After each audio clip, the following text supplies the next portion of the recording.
গ্রামের শেষ প্রান্তে দাঁড়িয়ে আছে শতবর্ষ প্রাচীন তালতলা বাড়ি। শোনা যায় রাতের আধারে সেখানে আজও ঘুরে বেড়ায় এক অশান্ত আত্মা।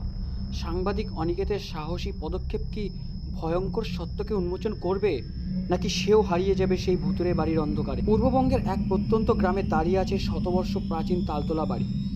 বাড়ির চারপাশে ঝোপঝাড়ে ঢাকা, ভাঙা দেওয়াল আর দোতলার জানালায় সবসময় মনে হয় কেউ যেন তাকিয়ে আছে। গ্রামবাসীরা বলে রাতের বেলা সেখানে হাহাকার শোনা যায়। অনিকেত শহরের এক তরুণ সাংবাদিক গ্রামে এসেছিল একটি লোককথা খুঁজতে। শুনেছিল তালতলা বাড়িতে কেউ ঢুকলে আর ফিরে আসে না। সে বিশ্বাস করতো না এসব, তার ধারণা সবটাই মানুষের কুসংস্কার। তাই সে ঠিক করলো রাত কাটাবে সেই বাড়িতে, ক্যামেরা আর নোটবুক হাতে। বাড়িতে ঢোকার সময় সূর্য ডুবে গেছে। ভিতরে ঢুকতেই ধুলো আর শ্যাওলার গন্ধে গা গুলিয়ে উঠল। সিঁড়ির কাঠগুলো পচে গেছে, পা দিলেই কর্কশ আওয়াজ। অনিকেত একটা ঘরে শুয়ে পড়ল, হাতে টর্চ লাইট। ক্লান্তিতে চোখ লেগে এলো। স্বপ্নে সে দেখল সাদা শাড়ি পরা এক নারী তাল গাছের তলায় দাঁড়িয়ে আছে, চুল ভিজে, চোখে জল, ঠোঁটে অদ্ভুত হাসি। সে হাত তুলে ডাকছে। হঠাৎ ঘুম ভেঙে যায়, দেখে দরজা খোলা, হাওয়া বইছে, অথচ সে তো দরজা লাগিয়েছিল। পরদিন গ্রাম ঘুরে বাড়ি সম্পর্কে তথ্য জোগাড় করলো। এক বৃদ্ধ বলল, বছর 50 আগে এই বাড়ির মালিক জমিদারের মেয়ে পুকুরে ডুবে মারা যায়। অনেকে বলে তাকে খুন করা হয়েছিল, তার আত্মা আজও ঘুরে বেড়ায়। রাতে আবার সে সেই বাড়িতেই ফিরল, ক্যামেরায় ভিডিও তুলতে শুরু করলো। হঠাৎ শুনলো কারো পায়ের শব্দ।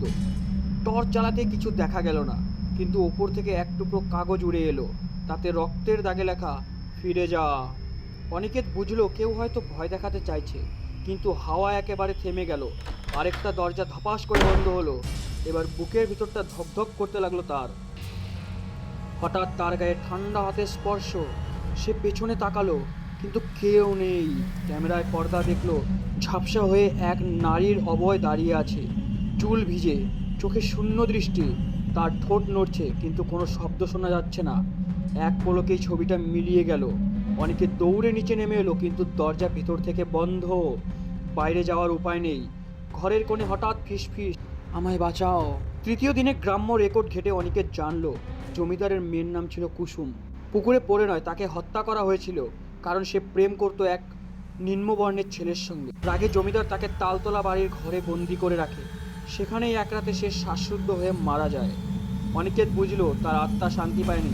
সে আর ভয় পেল না, বরং প্রতিজ্ঞা করলো সত্যিটা প্রকাশ করবে। রাতে আবার সে বাড়িতে ফিরল। এবার দরজার সামনে প্রদীপ জ্বালিয়ে বলল, কুসুম, আমি তোমায় শান্তি দিতে এসেছি, সত্যিটা সবাইকে জানাবো। হঠাৎ ঘরের ভিতর ঝড় উঠল, জানালার কাচ ভেঙে গেল, দেওয়ালে রক্তের মতো অক্ষরে রাখা ভেসে উঠল, প্রমাণ দাও। অনেকে দেখলো মেঝেতে একটি পুরনো ডায়েরি পড়ে আছে, তাতে জমিদারের নিজের হাতের লেখা, যেখানে খুনের স্বীকারোক্তি। ডায়েরি হাতে নিয়ে বেরোতে যাবে, ঠিক তখনই সিঁড়ির উপরে সেই নারীর ছায়া, এবার স্পষ্ট, মুখে ভয়ানক যন্ত্রণা। সে ধীরে ধীরে এগিয়ে এলো, চোখ থেকে জল ঝরছে। আরেক পলকে তার চারপাশে কালো ধোঁয়া ঘুরতে শুরু করলো। হঠাৎ ডায়েরির পাতা আগুনে জ্বলে উঠল। অনেকে মরিয়া হয়ে ডায়েরি বাঁচাতে লাফ দিল। এক প্রবল ঝড়ে আলো নিভে গেল। পরদিন ভোরে গ্রামবাসী দেখে তালতলা বাড়ির দরজা খোলা, ভেতরে কেউ নেই, কিন্তু বারান্দার মেঝেতে অক্ষরে লেখা, ধন্যবাদ, আমি মুক্ত।